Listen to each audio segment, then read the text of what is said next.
semuanya, apa kabar? Kembali lagi bersama saya Jason Wilbur di channel ini. Terima kasih sudah mampir dan menonton video saya hari ini. Nah, pasti kalian semua sudah tidak asing lagi dengan makanan yang satu ini, tempe. Makanan yang jadi favorit masyarakat Indonesia, dari Sabang sampai Merauke. Tapi, tahukah kalian bagaimana sejarah dan asal-usul makanan bergizi tinggi ini?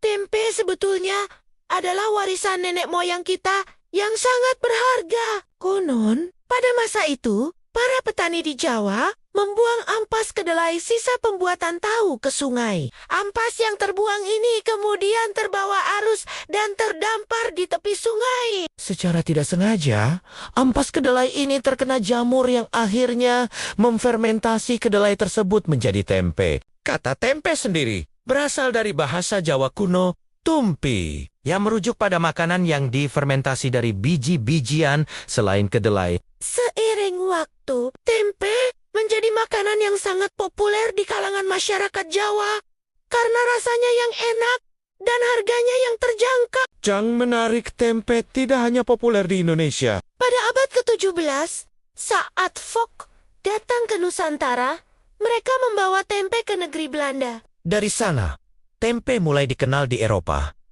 Bahkan sekarang, tempe sudah menjadi makanan yang diminati di berbagai negara, terutama oleh komunitas vegan dan vegetarian karena kandungan proteinnya yang tinggi. Bicara soal nutrisi, tempe adalah makanan super yang kaya akan manfaat. Dalam 100 gram tempe terkandung sekitar 20 gram protein yang setara dengan daging sapi. Selain itu, tempe juga mengandung berbagai vitamin dan mineral penting seperti zat besi, kalsium, dan vitamin B12. Proses pembuatan tempe juga sangat unik dan membutuhkan ketelitian. Kedelai yang sudah dibersihkan akan direbus, dikupas kulitnya, lalu difermentasi menggunakan ragi khusus yang disebut Rhizopus oligosporus. Proses fermentasi ini biasanya memakan waktu 36-48 jam dalam suhu yang terkontrol. Yang membuat tempe istimewa adalah prosesnya yang ramah lingkungan dan berkelanjutan. Tidak ada limbah yang terbuang dalam pembuatan tempe karena semua bagian kedelai dimanfaatkan. Ini menjadikan tempe sebagai makanan yang tidak hanya sehat tapi juga ramah lingkungan. Saat ini, tempe sudah menjadi bagian tak terpisahkan dari kuliner Indonesia. Dari tempe goreng sederhana sampai kreasi modern seperti tempe mendoan, tempe bacem, hingga burger tempe, makanan ini terus berkembang mengikuti selera zaman. UNESCO bahkan mengakui tempe sebagai warisan budaya tak benda dari Indonesia pada tahun 2021.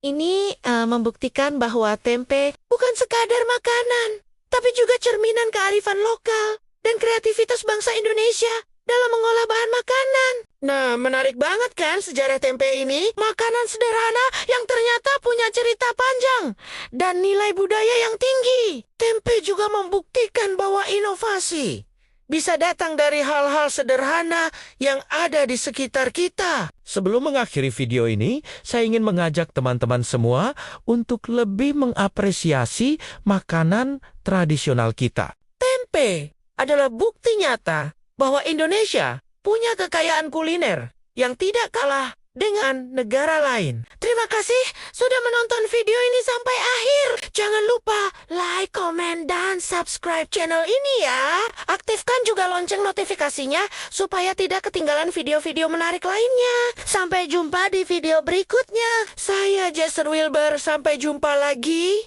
dan tetap semangat.